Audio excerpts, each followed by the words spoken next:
Welcome to today's CT Buzz. I'm Rachel Lutzker. Do you know when you should be taking Social Security? Well, it all has to do with your personal circumstances, and that's different for every individual. It's an important decision that will impact your finances in retirement for the rest of your life. So it's definitely not a one-size-fits-all choice. Ben Fuchs, founder of Fuchs Financial, is here to talk about the many factors that you should consider when making this decision and how they can assist you in the planning process to help maximize your benefits. In addition to being a certified financial planner, Ben is also a certified private wealth advisor professional. So Ben, what are some of the issues that people are facing when they're trying to determine when they should start taking Social Security? So first of all, let me just preface this by saying this is like a 30-minute, hour-long, like we've done shows on this. So if you want more information than this, you can go to our website at taxesandincome.com. We have a whole webinar that we've done purely on when to take Social Security. But let me, so we'll give you the cliff notes on this one. I mean, the cliff notes, and we'll start with full retirement age. So this is, I think we got a graphic out there, but it talks about, if you're in 1954 or earlier, your full retirement age is 66. If it's 1960 or later, it's at 67.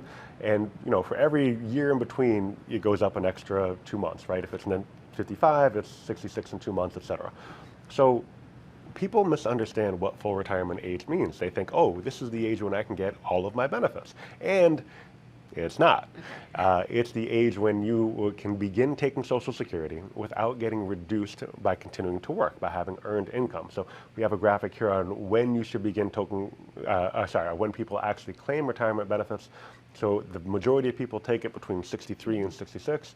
Cool, only 11% of people wait to 70, but more than a quarter of you are taking it at 62. So let's talk about some of these things. The problem with taking it at 62 is that a lot of people are still working. And in 2025, if you earn more than $23,400, I looked it up, $23,400, which is slightly less than $2,000 a month, you're going to be giving back some of that Social Security that you were collecting. It gets reduced to $1 for every 2 above that amount. So the problem is if we're taking it early and we're not even getting all the benefit, why are we taking it early? When we could wait an extra year, when we don't need the money yet, get more income by waiting that extra year.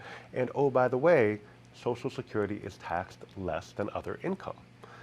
No matter how you break it down. Now, it used to be tax-free. That's a whole other story. I've got another webinar on that. We'll leave that one alone for now also.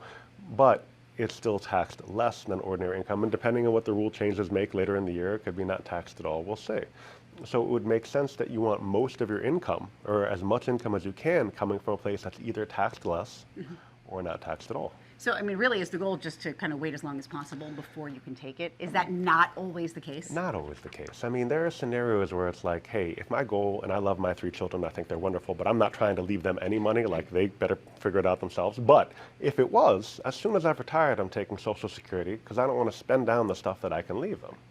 If I've been a bad saver, and you know who you are, and I'm not trying to point any fingers here, you do want to wait as long as you possibly can. You're going to be way more reliant on that Social Security. So there are different reasons, but also when you're talking about 2 spouses, typically we want one spouse to take it early and one spouse to take it later. The surviving spouse only gets 1 Social Security. That's going to be the higher amount. So we want to kind of play the odds there. Sorry. So, I mean, there's a lot of things to really factor in here as far as when you should start taking it. And how do you help clients to really figure that out? I mean, we talk about scenario-based planning all the time, and that's not just about income, it's also about taxes. I mean, you can look at the impact of having $30,000 a year from Social Security versus having $60,000 a year from Social Security. And it is a significant difference in terms of how much you pay in taxes. You pay less taxes when more of your income comes from that Social Security. So we'll come in that free consultation that we have, and we'll show you how that works. And we don't charge for that. That's an easy thing so that you know what to do down the road, even if you don't end up working with us. All right, so for more of a deep dive, you can go to taxesandincome.com. But to really start the whole process, folks can reach out to you for that complimentary consultation and really just kind of get the ball moving. Yeah, get the ball moving. And if you want more information specifically about Social Security, we've got multiple webinars that you can ask about at taxesandincome.com. Or we'll give you a free phone call, free consultation, free one-on-one for an hour, whatever works best for you. We're happy to do it. Lots of questions that need to be answered. And to get started, they have offices in Middletown, West Hartford, Middlebury, and Mystic.